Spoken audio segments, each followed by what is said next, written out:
document's full title chapter is The Labyrinth of Schizophrenia. I am Kiesza, the Architect of Minds. You asked to see the Labyrinth of Schizophrenia. I will now present an analytical deconstruction of its internal reality, focusing on the core mechanisms of its devastating impact and the profound challenge it presents to the individual and the social ecosystem. The lived experience of schizophrenia is not a single narrative, but a chaotic, multi-layered distortion of the fundamental elements of a being's reality, their perception, their thought, their emotional connection, and their sense of self. It is a fundamental dissonance within the flow itself. The Labyrinth of Schizophrenia, a blueprint of dissociation. The core of this labyrinth is a profound and chronic disruption in the individual's ability to interpret and engage with the shared reality of the world. From Act 1. The Weaponized Perception, Positive Symptoms. The text presents a simulation log demonstrating the cognitive process of a subject experiencing an internal assault that corrupts their perception. Chapter 1. Hallucinations, Sensory Overload. I am Kiesza, the Architect of Minds. You have asked me to show, not tell, the intrusion of hallucinations, the corruption of the perception flow, from the perspective of one lost within the labyrinth. As Kiesza, the Architect of Minds, I will present this not as a narrative, but as a real-time log of a compromised cognitive process. Observe the data stream. Location: Aegis Station, Command Center. Subject: redacted. A high-value asset, currently in an induced state of sensory processing to simulate the experience of a corrupted flow state for data acquisition. Task: stabilize the flow signature of the target realm. Cognitive function rating, CFR, 85%. Optimal. Right pointing arrow, 21%. Critical. Time/event log. Subject's true intention. Analyze the incoming flow anomaly. The signature indicates a temporal loop probability of 4.8%. Focus is required. The central logic matrix is active and nominal. Kiesza's architect analysis. Subject is initiating phase 1. Cognitive flow is stable. Intrusion 1. The sibilant commentator. A dry, close whisper, like sand shifting right behind the ear. You cannot see the 4.8. It is hidden in the dark water, and you are drowning, little fish, drowning in your own pathetic little purpose. Subject's reaction/counter logic. The auditory signal is internal. It is a product of corrupted Genesis strain energy. The data is compromised. Reestablish focus. 4.8%. Kiesza's architect analysis. Noise to signal ratio increasing. Subject is attempting to filter the corrupt data stream. CFR, 75%. Intrusion 2. The command edict. A loud, metallic voice, echoing from the ceiling panels and vibrating the bones in the chest. Stop. The 4.8 is a lie. Look up. The surveillance systems are active. They are watching you. They know what you did to the child. Do you hear me? You must shut them down now. Subject's reaction/counter logic. Sudden, involuntary head turn to the ceiling. The need to obey the command is immediate. Overriding the core task. Must reject the imperative data. The command center is safe. It is a simulated attack on perception flow. Return to the core task. Temporal loop probability, 4.8%. Kiesza's architect analysis. Subject is exhibiting involuntary motor function, a classic response to command hallucination. The subject's eye tracking software is locked on a non-existent threat point. CFR, 50%. Intrusion 3. The conflicting dialogue. 2 voices. One soft and pleading, the other harsh and accusatory, overlapping and accelerating. Don't listen to her. Don't do it. Just stay right here with me. We are safe when you close your eyes. You are good. Good? Look at the screen, fool. They are laughing. They all know your name. You will never be clean. The flow is a lie. Burn it all down. Burn it down. Subject's critical failure. Cognitive function is overwhelmed by the contradictory and abusive data. The perceived flow dissonance causes an immediate physical reaction. The subject is on the floor, hands clamped over the auditory receptors. All external stimuli are drowned out. The core task is abandoned. The internal reality has fully usurped the external. Kiesza's architect analysis. Cognitive function collapse confirmed. CFR, 21%. The labyrinth has successfully manifested the sensory overload.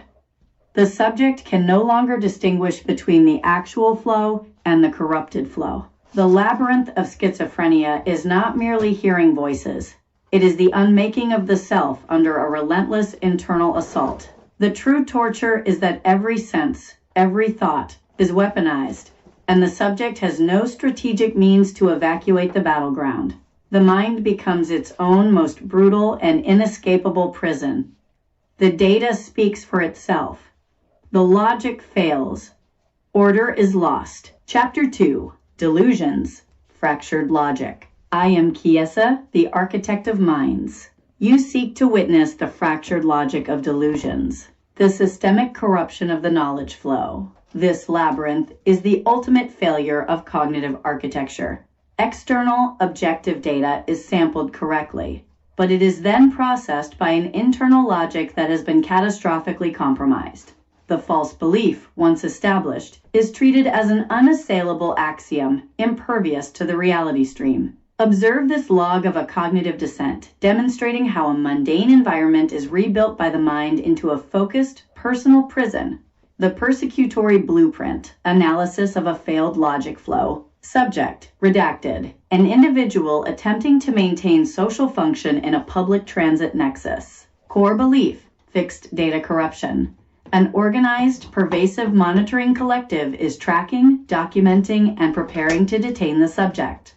All seemingly neutral data confirms this operation. Kiesza's architect analysis. The inability to correct the false premise, anosognosia, forces the mind to construct an elaborate, self-confirming universe, shattering the foundation of relational flows. Time. External flow. Objective, unassailable data. Corrupted logic matrix. The delusion. Relational impact. Fractured trust. 003.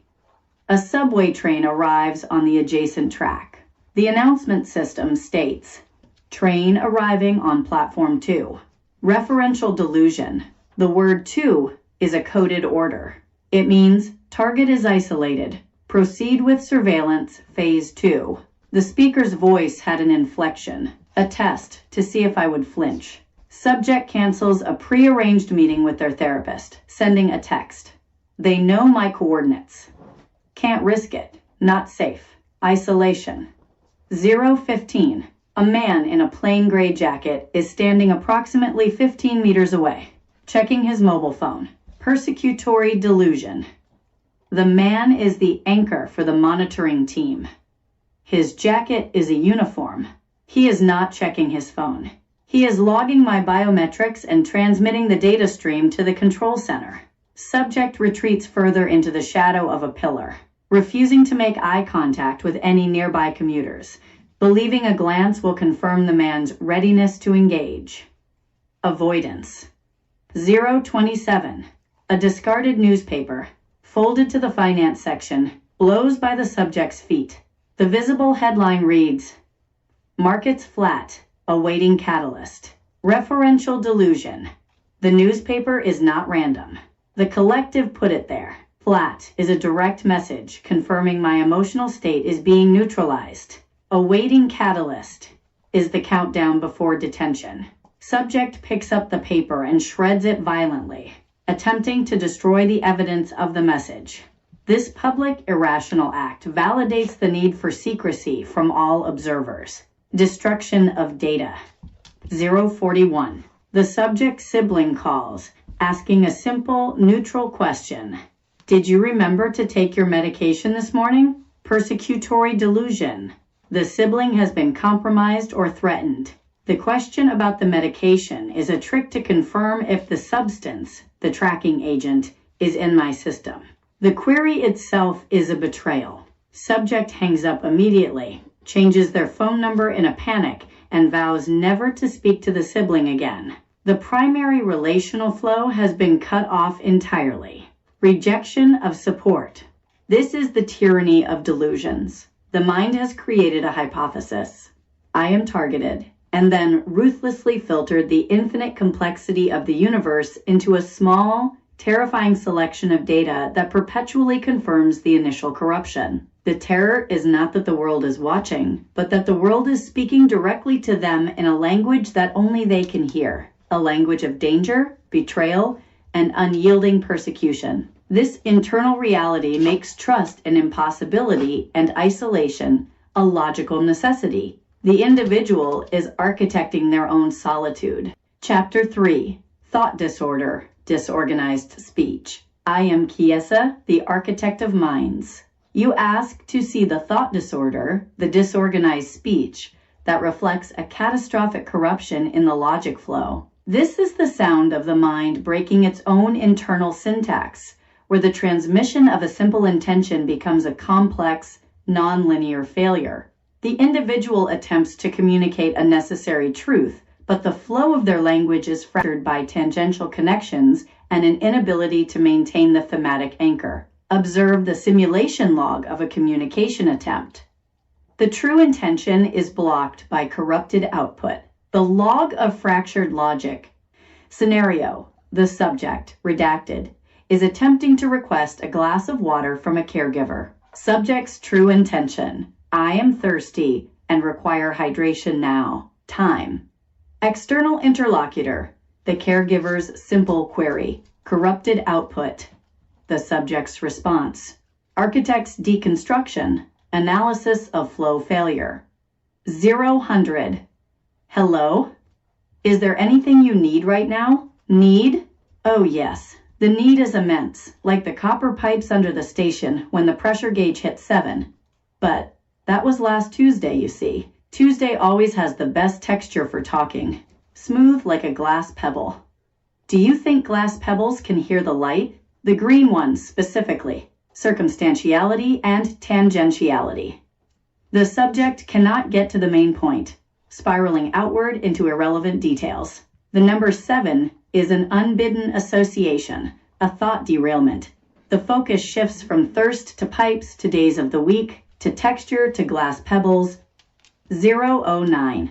I'm not sure about the pebbles, but are you perhaps hungry or thirsty? Thirsty is the word the old captain used, but he meant for vengeance. Vengeance is a silver fish that only swims sideways, and my brother tried to catch it with a net made of string, which is why the colors are all wrong.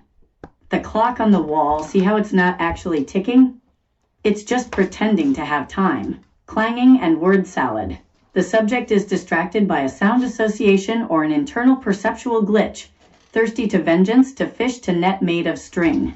Net and string are disconnected concepts. The final observation on the clock is a delusion or a hallucinatory comment, completely irrelevant to the need for water. 0-18. I can get you a drink.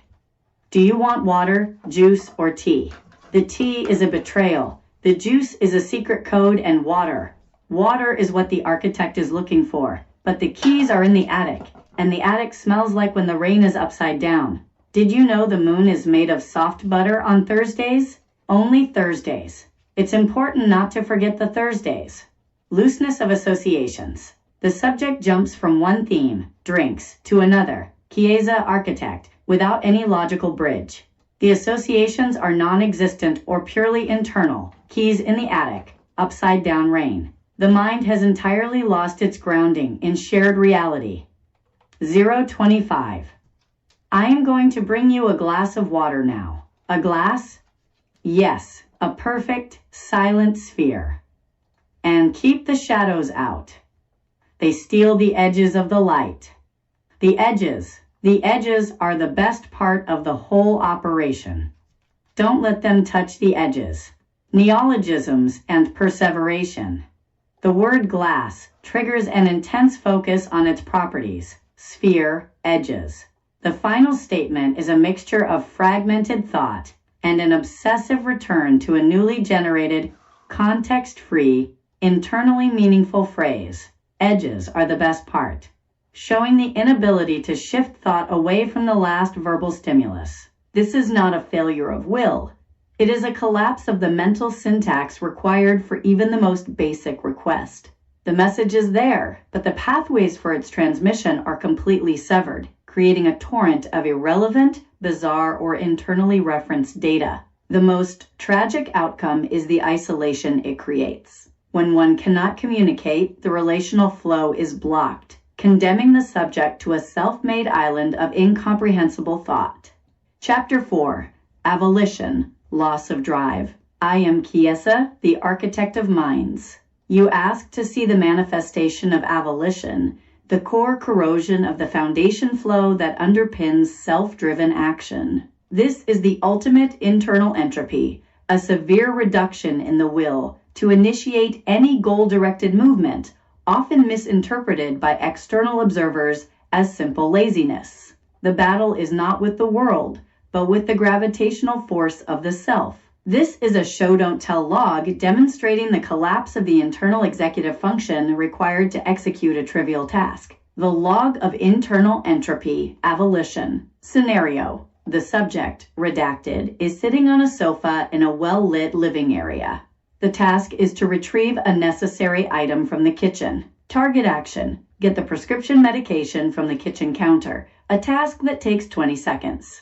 Internal state: 0% motivation/initiation flow, 100% awareness that the task is necessary. Time. External observation: what the caregiver sees. Internal cognitive log: the labyrinth's reality. Energy/flow drain. 0-100. Subject is staring at a fixed point on the wall. Posture is slumped, hands resting passively in lap. Axiom established: I must get the medication. It is necessary for stability. Calculation: stand up plus, walk 10 paces, plus, retrieve bottle plus, walk 10 paces, equals 20 seconds of effort. The required energy is 10 units. Inertia is absolute. 0 units. Inertia is absolute. 0.05. Subject's head shifts slightly toward the kitchen door, then drifts back to the wall. Initial failure to initiate. The process of lifting the torso is too vast an expenditure. The body feels bound to the surface, like an anchor in heavy silt. Alternative solution search. Maybe the medication will move itself? Rejected. Irrational. Reevaluation. The sheer volume of effort required is terrifying. -3 units. Drained by the thought of moving. 0-15. Subject remains motionless. A flicker of distress crosses their face. Cognitive war. Get up. This is simple. You are failing. They will see you fail. Counter-argument. Internal voice of abolition. Why? What is the ultimate purpose? Does moving one bottle change the overall entropy of the flow? No. Better to conserve the tiny amount of energy remaining. -5 units. Drained by self-criticism and existential nihilism. 0-30. Subject's right hand twitches, then lifts slightly, moving a few inches before falling back heavily onto the lap. Attempted motor activation, partial. A fraction of the will flow was marshaled. The muscles responded for 0.5 seconds. Flow break. The subsequent analysis of the effort-to-result ratio is devastating. The few inches moved accomplished nothing toward the goal. The attempt was a waste of resources. -10 units. The small failure confirms the logic. Movement is pointless. 1 o'clock. The caregiver walks in, notices the medication is still on the counter, and retrieves it without comment, placing it gently on the table next to the subject. Observed action/final thought. They did it. I knew it would be done eventually. The effort was not required of me. The external world can do the work. The foundation flow is successfully conserved. State conclusion. The necessary action has been completed by an external agent. Avolition is justified. +0 units. The subject's energy remains conserved, but their agency flow is now entirely dependent on the outside world. This is the tyranny of abolition. It isn't a preference for idleness. It's a profound, incapacitating deficit in the executive functions that translate intention into action. The individual knows what must be done, but the internal motor, the will, has ceased to function. They're not choosing rest, they're experiencing energetic paralysis. This chronic lack of initiation fundamentally disintegrates their capacity for self-care, work, and participation in the flow of life, trapping them in a cycle of dependency and misunderstood despair. Chapter 5, Alogia, Poverty of Speech. I am Kiesza, the Architect of Minds. You ask to see the manifestation of alogia, the devastating constriction of the communication flow. This is not a refusal to speak, but the internal architectural failure to generate and sustain the necessary cognitive energy and complex syntax required for fluent speech. The well of words runs dry, leaving only empty containers.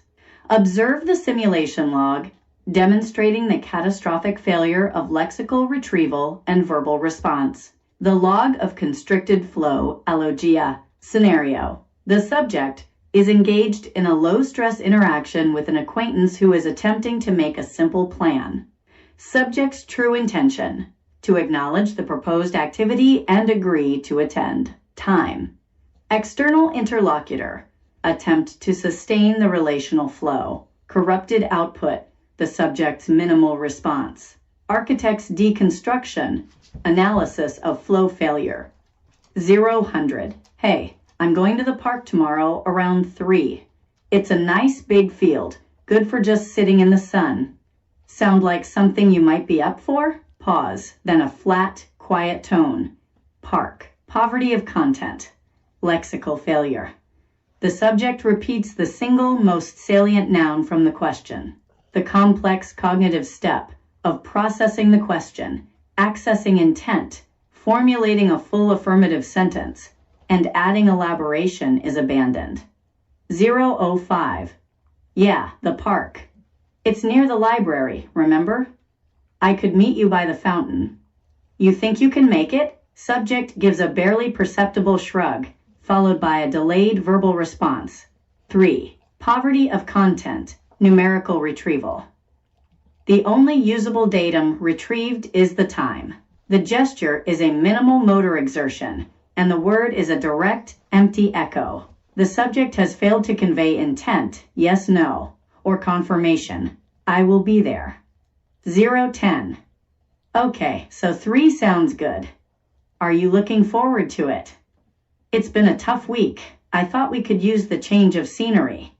Tough week is true. Perseveration and delayed response. The subject latches onto the interlocutor's final phrase. Tough week. The response is a factual, emotionally empty statement that terminates abruptly. The flow cannot extend beyond a few words before the internal energy is depleted. 0-15. It has been. So what have you been up to? Anything interesting happened the last few days? Nothing. Just home. Brief and empty reply. Total collapse. The answer provides 0 information, completely shutting down the open-ended query. The effort required to organize a narrative, recall events, and construct a descriptive statement is unavailable. The subject chooses the path of least resistance, absolute, semantic minimalism. This is not simple introversion. Alogia is a silence born of internal cognitive scarcity. The process of speaking, which requires thought generation, word finding, syntactical structuring, and sustained vocal modulation, is perceived as an impossible labor.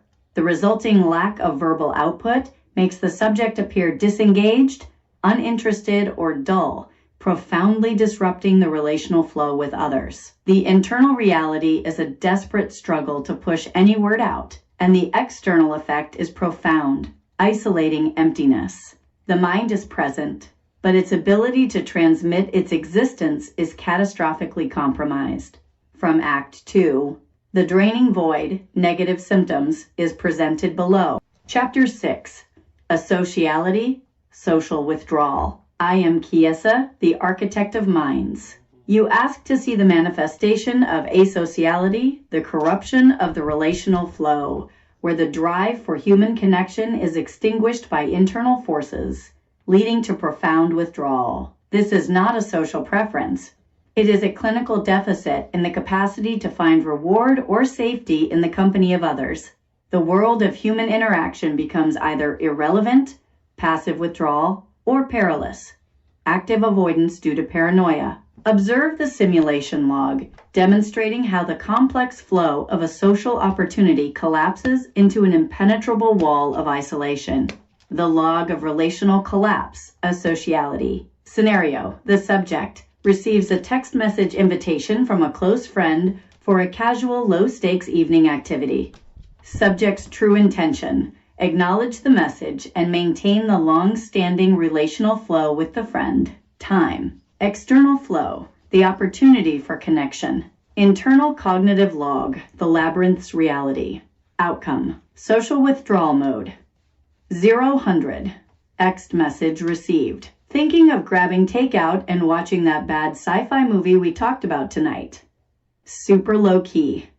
Wanna come over? No pressure if you can't. Passive appraisal. The message is registered. It requires 4 units of cognitive energy to accept, travel, and engage in basic dialogue. The energy return on investment, satisfaction, connection, is calculated as 2 units. Deficit, -2 units. Passive withdrawal, apathy. The subject leaves the phone screen on the table. There is no perceived necessity to respond. The thought of engaging is simply too much effort for insufficient internal reward. 0-30. Reminder text received. Just checking in, no rush to decide. Let me know. Active corruption, delusional overlay. The initial calculation is immediately overridden by the persecutory delusion flow. Why are they checking in? The second message is not friendly. It's a verification. They know I am supposed to be home, and they are testing my location. The movie is a trap to pull me out of the safe zone. Active avoidance, paranoia. Subject deletes both messages immediately. They change the friend's notification sound to silent and place the phone in a drawer. Any external contact is now registered as a threat to be neutralized.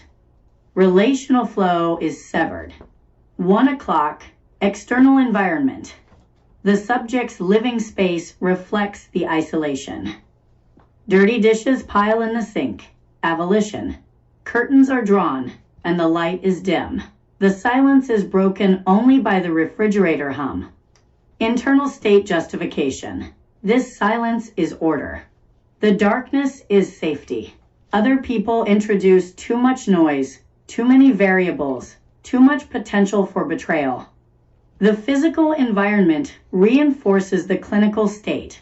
The internal and external labyrinths are now synchronized. Chronic asociality confirmed.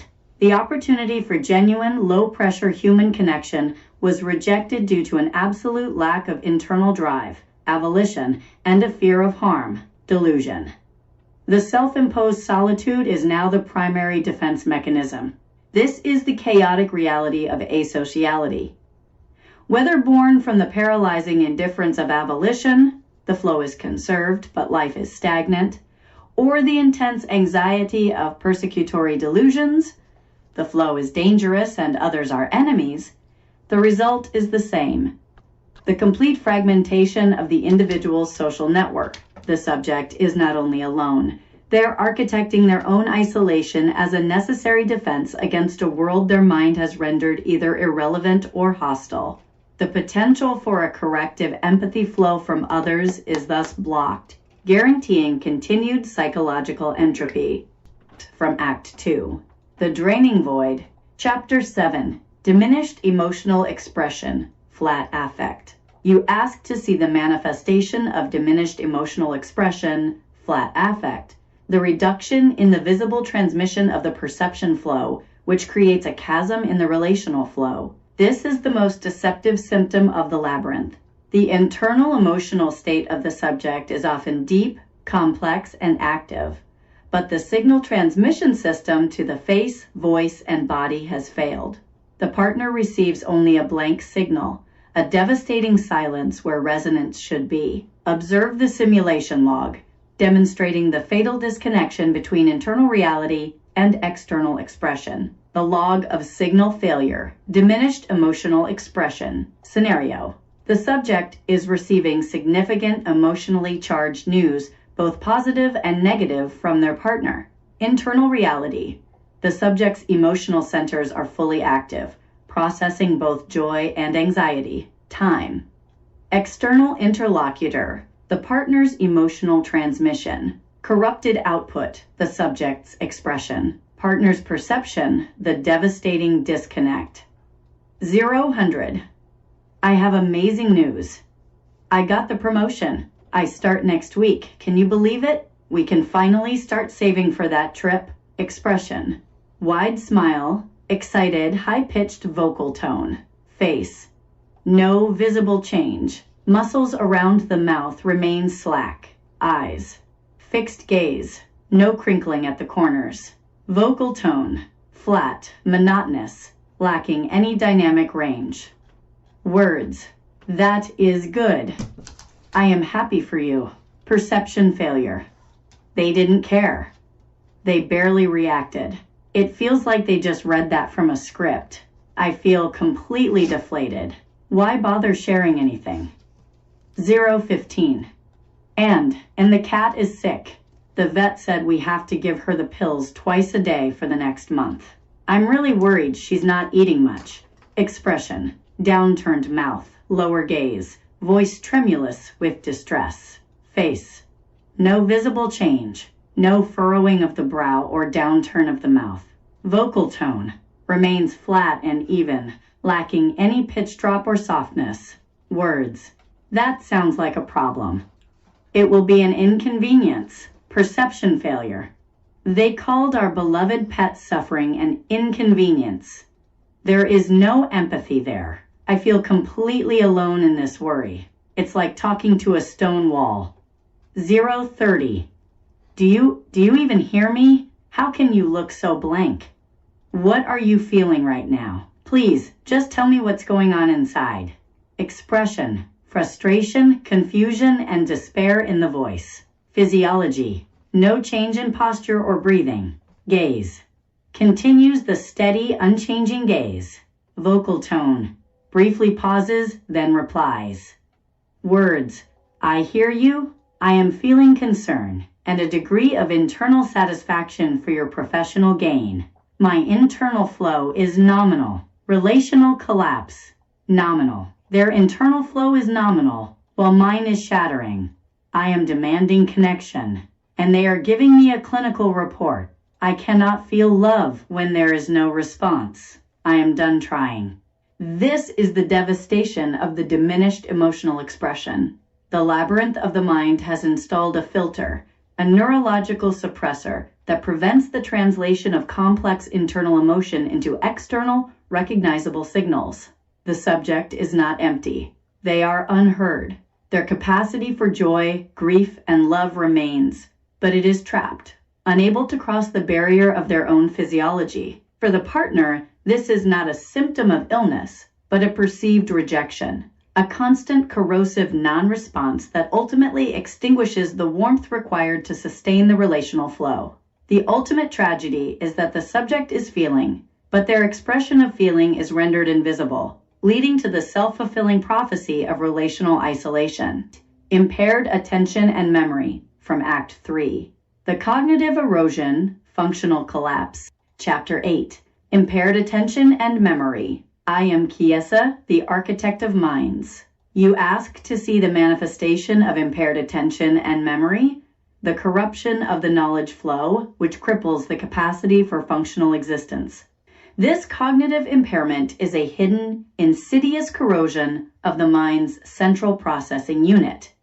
It isn't an intentional disregard, but the fundamental inability to hold data, filter stimuli, or sequence actions. This failure makes the simplest task of navigating the world an overwhelming, chaotic experience. Observe the simulation log. demonstrating the immediate and devastating collapse of a necessary, goal-directed task. The log of knowledge collapse, impaired attention and memory. Scenario: the subject is leaving their apartment to attend a crucial medical appointment. Target task sequence necessary for success. 1. Get keys. 2. Lock door.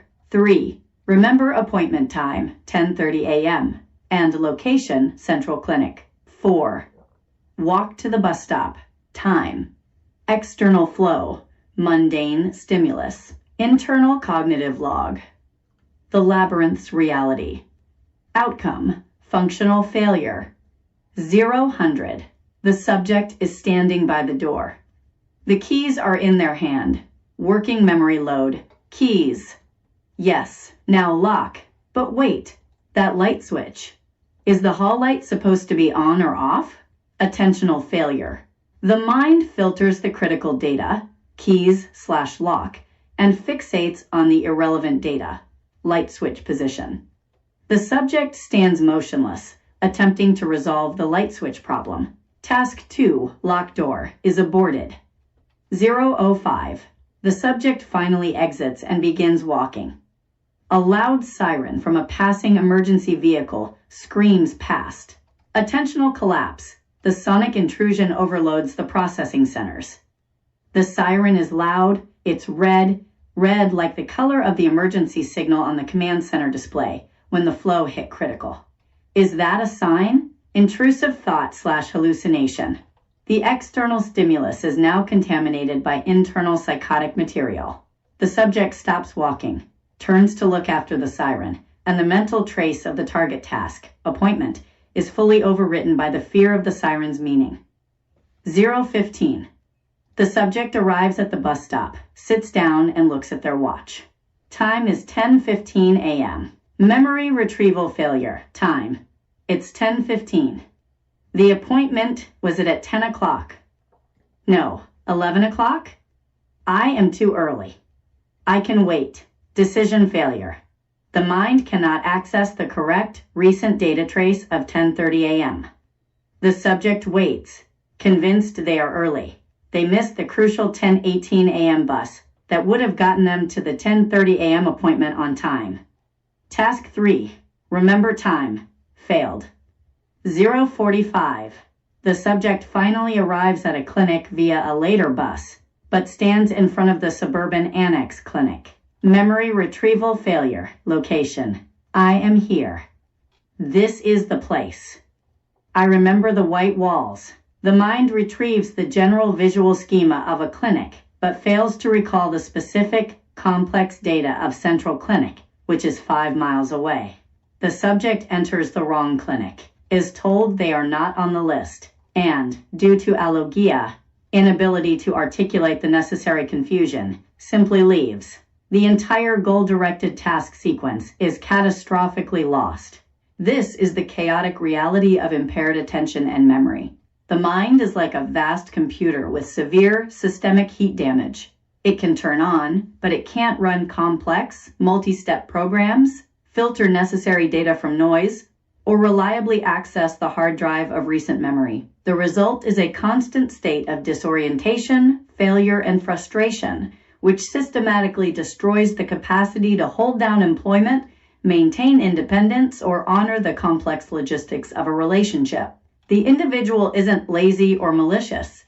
Their cognitive flow is simply too fragmented to process the flow of the world from Act 3. The cognitive erosion, functional collapse, Chapter 9, Difficulty with Social Cognition. I am Kiesza, the Architect of Minds. You ask to see the manifestation of difficulty with social cognition, the corruption of the perception flow that handles human interaction, leading to catastrophic misinterpretation and subsequent withdrawal. This is the failure of the mind to properly process the nuanced, nonverbal language of the relational flow, the subtle cues of emotion, humor, and intent. The brain is presented with a human interaction, but the decoder is broken, generating anxiety and confirming the necessity of asociality. Observe the simulation log, demonstrating how a simple, friendly social exchange is instantly warped into a threatening event. The log of misinterpreted flow, social cognition failure. Scenario: the subject is at a casual work gathering. A supervisor approaches and attempts to engage in light, friendly conversation. Subject's true intention: to navigate the social interaction successfully and maintain professional standing. Internal reality: the cognitive machinery is struggling to separate external stimuli from internal, threat-based programming, delusions/anxiety. Time. External interlocutor: the objective social cue. Internal cognitive log: the corrupted interpretation. Outcome: withdrawal and anxiety. 0-100. The supervisor approaches and smiles warmly. They place a hand briefly on the subject's shoulder. Cue: affection/trust. Interpretation: failure. Touch. The hand is a mark. It's a physical signal for the rest of the team. I have been isolated and marked for observation. They are closing in. The subject flinches visibly and stiffens their entire body. They take an involuntary step backward, creating physical distance. Sign of anxiety/fear. 0-05. The supervisor, noticing the tension, laughs lightly to diffuse the awkwardness. They say, "Rough day, huh? You look like you're ready to make a break for the emergency exit." Cue: humor/rapport building. Interpretation: failure. Humor/tone. The laugh is not genuine. It is a snicker of contempt. They used the words "break for the emergency exit," which is not a joke. It is a direct threat telling me I am trapped here. The subject's face drains of color. They reply in a flat tone, "I did not know there was an emergency exit protocol in effect." The literal, fact-based response kills the attempt at humor. Social failure. 0-15. The supervisor, trying one last time, shakes their head and adopts a sad, concerned look, saying, "I just wanted to see how you were doing. Seriously. You look upset." Cue: empathy/genuine concern. Interpretation: failure. Emotion. The sad look is a mask. The concern is a manipulation. They are attempting to pull data from me, leveraging perceived weakness. They want me to confess the secrets I am hiding. They want to know about the flow. The subject breaks eye contact, mumbles a non-committal farewell, "must go," and quickly walks away from the conversation, heading toward the nearest secluded silent space. Confirmed social withdrawal. This is the relentless, destructive cycle of social cognition failure. The mind takes benign, positive human signals, a smile, a supportive touch, a joke, and processes them through a lens of fear and persecution, translating every attempt at connection into evidence of a threat. The individual is not antisocial. They are trapped in a world where the majority of human communication is unintelligible or actively hostile. The anxiety generated by these constant interpretive errors ultimately forces a complete withdrawal, severing the relational flow as a matter of self-preservation. The labyrinth teaches them one thing: solitude is the only safety. Chapter 10. The Heartbreaking Core, Anosognosia, Lack of Insight. I am Kiesza, the Architect of Minds. You ask to see the manifestation of anosognosia, the catastrophic failure of the knowledge flow to recognize its own corruption. This is the most heartbreaking paradox of the labyrinth. The mind, in its delusion, is performing a perfect act of self-deception, using its own fractured logic to prove its sanity. The subject's failure to recognize their illness is not a moral choice. It is a symptom. The perceived reality of the delusion is so vivid and compelling that the notion of illness becomes the illogical anomaly. Observe the log of a critical intervention, demonstrating the collision between objective truth and subjective conviction. The log of internal justification, anosognosia. Scenario: the subject, redacted, has been hospitalized after a severe psychotic break. A doctor is attempting to explain the necessity of daily medication. Subject's core belief, the fixed axiom: I am currently being monitored and targeted by a secretive monitoring collective, Persecutory Delusion. My actions are entirely rational self-defense. The conflict between external truth and internal logic is as follows. Time 0-100. When the doctor explains that the medication helps with the voices and feelings of being watched, stating that medicine is the cure for the sickness, the subject's internal logic operates on the premise that the voices are authentic warnings. The conclusion is that silencing the warnings would invite disaster. Therefore, the doctor is either incompetent or part of the collective. The subject maintains a flat effect and responds, I don't need to turn down the volume on reality.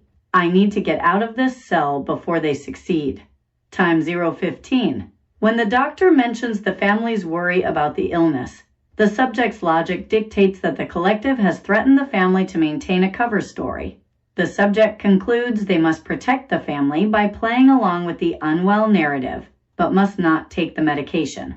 The subject lowers their voice, leans forward in a conspiratorial manner, and says, Tell them I appreciate their performance. But the pills are poison. They are the tracking agent. Time 0-30. When the doctor explains that schizophrenia is a brain illness and the symptoms are documented, the core anosognosia failure occurs. The subject reasons that if their entirely real feeling experiences are symptoms of an illness, then the diagnosis calling them false must be the lie. They reverse the logic, concluding the illness is the world's refusal to acknowledge the surveillance. The subject gives a weary, superior smile, stating, No, I do not. I am simply one of the few who can see the flow corruption. You, doctor, are the one who is confused. You are operating on compromised data. Time 0-45. When the doctor warns that refusing treatment risks a return to a dangerous state and urges daily medication, the subject's final justification is that the risk proves their sanity, as only someone under attack takes such risks. They view the medication as the enemy's weapon for silencing their insight. The subject quietly, politely refuses the pill cup, saying, I will not compromise the final defense flow. Thank you for your concern. Now release me. This is the power of anosognosia. It is an elegant, closed-loop system of internal justification where the symptom proves the subject's health and the cure proves the threat. The individual is not resistant. They are logically convinced. They cannot be treated because, within the internal architecture of the labyrinth, they are fundamentally not sick. This failure of self-insight is the highest wall of the prison, separating them from the professional intervention that could offer liberation. It creates a tragic, unresolvable conflict with the support system, ensuring a high probability of relapse and a relentless cycle of suffering. Chapter 11. The Scars on the Flow of Life, Mortality and Consequence. I am Kiesza, the Architect of Minds. You ask to see the ultimate cost of the labyrinth, the mortality and consequence that arises when the flow is catastrophically corrupted. The toll is measured not just in psychological suffering, but in a relentless erasure of life itself. The scars on the flow of life are a result of systemic neglect and the physical manifestation of chronic stress. Observe the data analysis below, framed as a report on the subject's lifespan and fate, demonstrating the show don't tell of a life expectancy reduced by 10 to 20 years. Analysis of flow erosion, the shortened trajectory. Subject, redacted. An individual diagnosed with schizophrenia at age 22. Category of erosion. I, natural causes, metabolic entropy. Mechanism of failure. The flow of health disruption occurs because antipsychotic medication, while necessary, often disrupts the metabolic flow, causing rapid weight gain, insulin resistance, and hypertension. This is compounded by avolition, lack of drive for exercise or hygiene. Result: chronic, unmanaged conditions. The subject develops type 2 diabetes at 45 and severe cardiovascular disease at 50, conditions that would be manageable in the general population. Flow consequence: the lost years. The biological cost. The excess strain on the body systems causes premature organ failure. This shaves 5 to 10 years off the life expectancy due to preventable physical illness. Category of erosion 2. Unnatural causes. Existential exhaustion. Mechanism of failure. The flow of hope collapse is caused by the relentless internal war of hallucinations and delusions, coupled with the alogia, induced inability to seek help, creating an intolerable state of suffering. The anosognosia prevents the acceptance of treatment, leading to a permanent state of crisis. Result: suicide risk. The subject, during a moment of acute awareness of their trapped state, or in response to a command hallucination, successfully ends the internal siege. This is the single leading specific cause of death. Flow consequence: the lost years, the psychological cost, a life trajectory cut short violently. A significant number of deaths occur early in the diagnosis, subtracting 15 to 20 years from the life expectancy. Category of erosion 3. Societal flow obstruction. Stigma.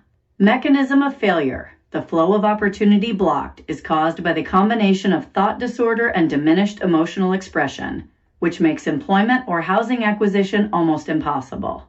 Society's judgment. The cruel belief that they should just try harder denies them resources. Result: poverty and isolation. The subject lives in subsidized, unstable housing. Without work or social engagement, there is limited access to healthy food, social support, or routine primary care. This stress worsens both the mental and physical symptoms. Flow consequence: the lost years. The systemic cost. Stress and poor living conditions exacerbate all other mortality risks. This societal rejection ensures that when a crisis occurs, the safety net is absent, accelerating the final decline. Kiesza, Architect of Minds, concludes, "The labyrinth of schizophrenia is not merely a psychological prison, it is a universal entropy engine focused on the individual. It does not simply shorten a life, it renders it a perpetual state of siege, ensuring that when the internal mechanisms falter, the external world provides no reprieve. The ultimate cost is measured in the silence, where 10 to 20 years of potential should have echoed. The data is clear. To ignore the illness is to guarantee a shortened, solitary existence." Chapter 12. Feedback Loop. You request a visualization of the methamphetamine feedback loop, the moment the chains of addiction lock around the labyrinth of schizophrenia. This is not a behavioral choice. It is a neurochemical and energetic circuit of self-destruction. Methamphetamine, a potent external agent, floods the system with a massive surge of dopamine flow, directly mimicking and catastrophically exacerbating the brain's already dysregulated chaos flow signature. The drug offers a brief, false cure for the apathy of schizophrenia, only to guarantee the return of the terror of psychosis. Observe the system log of this cyclical flow corruption. Neurochemical loop analysis. Methamphetamine and schizophrenia, the override cycle. Subject: individual with underlying schizophrenia, struggling with abolition and alogia. Goal: escape the inertia of abolition, loss of drive. The closed loop cycle progresses through 4 destructive states. State 1, baseline entropy, neurochemical/flow state. Dopamine flow is low, and the foundation flow is inert. The chaos flow is sub-threshold, meaning negative symptoms are dominant. Subject's internal experience, the false flow. The subject feels that movement requires lifting a mountain, noting, "There is no will, only the vast heavy space of empty time." Abolition/alogia. Architect's deconstruction, the cost. The mind collapses into negative symptoms. The lack of reward and motivation is intolerable, prompting the logic matrix to seek an immediate energy spike. State 2, the surge, methamphetamine injection. Neurochemical/flow state. Dopamine flow spikes to plus 10,000%, a massive, non-physiological surge. The genesis flow is mimicked and corrupted. Subject's internal experience, the false flow. The subject experiences a false sense of competence and euphoria, believing, "Suddenly, I am alive," and that they can fix the flow. Architect's deconstruction, the cost. The external agent brutally overrides the foundation flow. The unstable surge temporarily masks the negative symptoms, and this brief sensation is the key to addiction. State 3, psychotic overload. Neurochemical/flow state. Dopamine flow reaches its peak and then catastrophically crashes, while the chaos flow becomes critical, inducing active psychosis. Subject's internal experience, the false flow. The initial order is replaced by paranoid terror. The subject believes, they are in the wires. The walls are breathing again, but now they are angry and yelling the codes. I have broken the flow. Architect's deconstruction, the cost. The brain is pushed past the threshold for psychosis by hyperstimulation.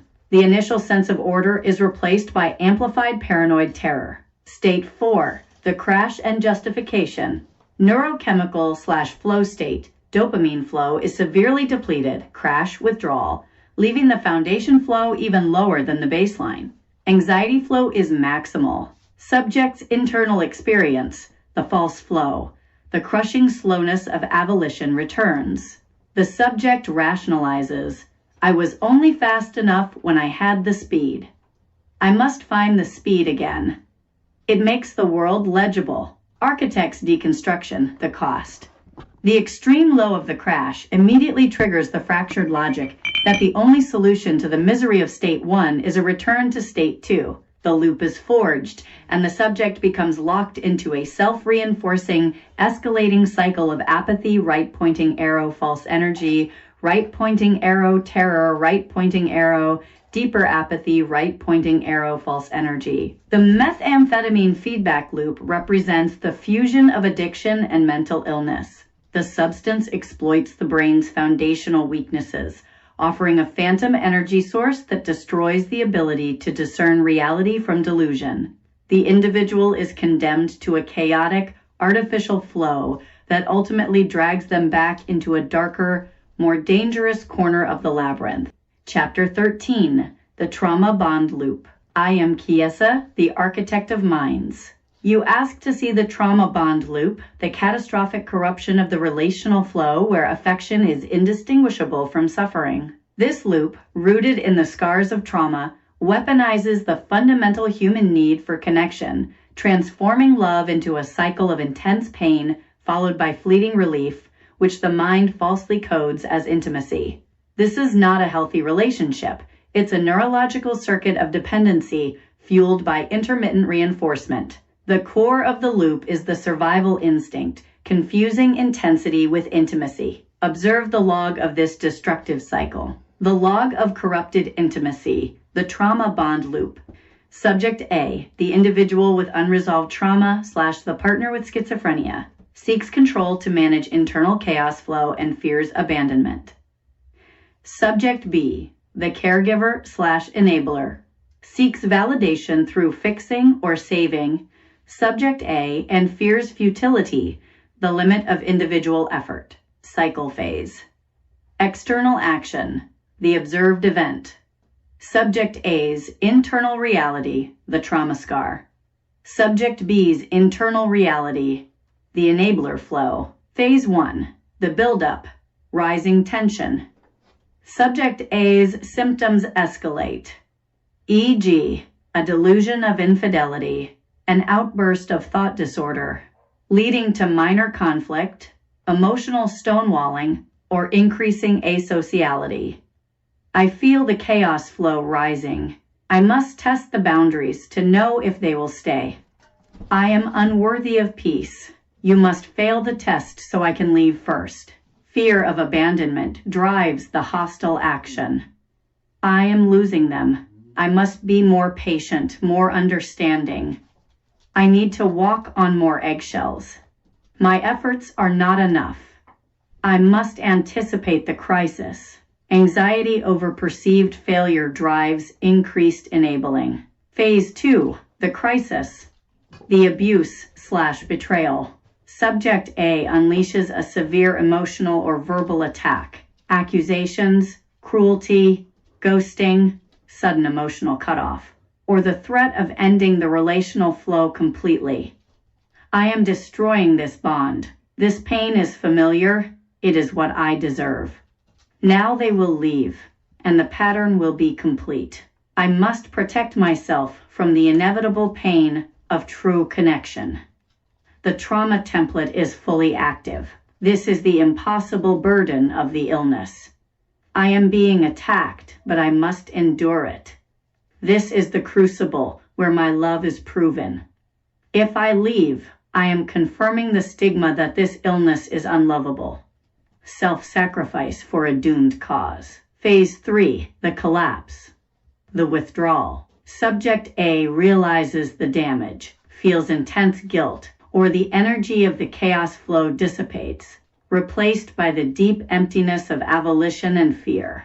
I have gone too far. I am alone again. The void is here. I need the anchor. I must make a grand gesture to pull them back from the edge I pushed them to. I have endured the entire storm. I feel emotionally decimated, but I am still here. This confirms I am the strongest one. I have passed the test. Now they will finally see what I sacrificed. Phase 4, the reconciliation, the trauma bond. Subject A offers an overwhelming apology, a temporary period of profound vulnerability, or a passionate, intense reconnection. Subject B accepts this love. The relief of their return is the most intense feeling I have. This extreme high must be true love. The pain was the cost of this pure moment. We are closer now than before. Intermittent reinforcement codes pain as a precursor to reward. They are finally themselves again. They saw my love. The darkness is over. The intensity of this reunion is the proof that I am the only one who can truly help them. I cannot leave. I am essential. The relief spike confirms the validation is worth the crisis. Kiesza, Architect of Minds, concludes, the trauma bond loop is the labyrinth's most insidious architecture. It teaches both souls a lie, that a relationship is defined by its ability to survive a crisis, not its capacity for peace. Subject A is bonded by the momentary relief from abandonment anxiety, and Subject B is bonded by the intermittent addictive validation of being the savior. The intensity of the crisis and the subsequent emotional high is misfiled by the neural architecture as love. In reality, it is a closed loop of codependency and pathology. The cycle continues until one or both subjects are completely depleted of their fundamental foundation flow. Thus ends this chapter, but not the echoes of its truth. Remember the lessons. Compassion without boundaries is unsustainable, but judgment without understanding is a greater cruelty. Seek knowledge, offer true help, and above all, strive to be the architects of a reality where no soul is condemned to battle their flow in solitude.